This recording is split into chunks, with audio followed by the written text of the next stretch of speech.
Hi welcome to our channel. Nagar కర్నూలులో మాజీ MLA మర్రి జనార్దన్ రెడ్డి మీద పోలీస్ కేసు నమోదైనట్టు తెలుస్తుంది. చాలా విచిత్రమైన పరిస్థితి దాపురించింది ఈ కాంగ్రెస్ పాలనలో. కాంగ్రెస్ పార్టీ అధికారంలోకి వచ్చిన తర్వాత కనీసం ప్రోటోకాల్ పాటించడం లేదని మనం చాలాసార్లు చూసాం. వీడియోల సాక్షి కూడా ప్రోటోకాల్ పాటించకుండా తనకు వ్యతిరేకంగా మాట్లాడేవాడిని, తనను ప్రశ్నించిన వాళ్ళని మెడలు పెట్టి బయటికి నెట్టేయండి అంటూ కోమటిరెడ్డి గారు అయితేనేమి ఇతర నాయకులు అందరూ కాంగ్రెస్ పార్టీ నాయకులు జిల్లా స్థాయి అధికారిక సమీక్షల్లో కాంగ్రెస్ నాయకులు ప్రవర్తిస్తున్న తీరుని చూస్తూనే ఉన్నాం. అహంకార ధోరణి, ప్రోటోకాల్ పాటించకుండా ఇతర పార్టీ నాయకులను మెడలు పెట్టి బయటికి నెట్టండి అంటూ చూసినాం. అలాగే ఈరోజు నాగర్ కర్నూలు కూడా అలాంటి సంఘటన జరిగింది. నాగర్ కర్నూలు మాజీ ఎమ్మెల్యే మర్రి జనార్దన్ రెడ్డి గారి తన సొంత ఖర్చులతో తన చిన్నప్పుడు ఆ స్కూల్లో విద్యాభ్యాసం చేశాడు.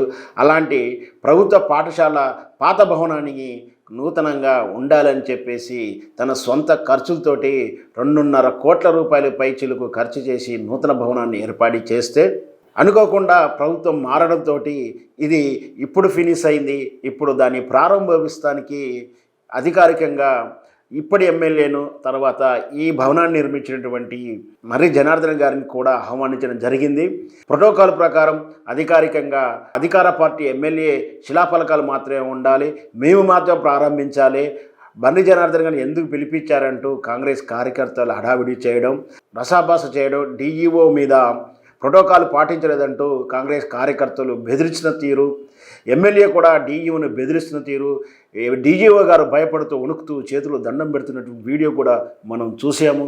ఈ విధంగా ప్రోటోకాల్ పాటించలేదంటూ అధికారులను, ప్రభుత్వ సిబ్బందిని బెదిరిస్తున్న తీరు కాంగ్రెస్ పార్టీ అధికారానికి వచ్చినాక చాలా ఎక్కువైందంటూ కూడా ప్రజలు వ్యాఖ్యానిస్తున్నారు.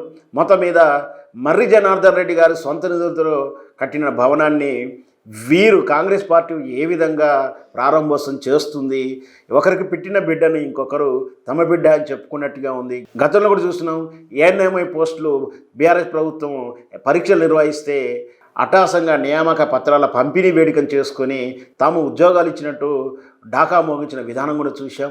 ఇటువైపు ఎవరో కట్టినటువంటి బిల్డింగ్లో వీరు ప్రారంభించాలనుకోవడం, దానికి ప్రోటోకాల్ పాటించలేదంటూ హడావిడి చేయడం, మొత్తం మీద మళ్ళీ అదే ఎవరైతే బిల్డింగ్ కట్టించారో, ఎవరైతే 2.5 కోట్లు ఖర్చు పెట్టించారో వాళ్ళ మీదనే తిరిగి కేసు నమోదు చేయాలంటూ కాంగ్రెస్ పార్టీ ప్రయత్నించడం నిజంగా విడ్డూరమని నాగర్ కర్నూలు ఓటర్లు చెప్తున్నారు.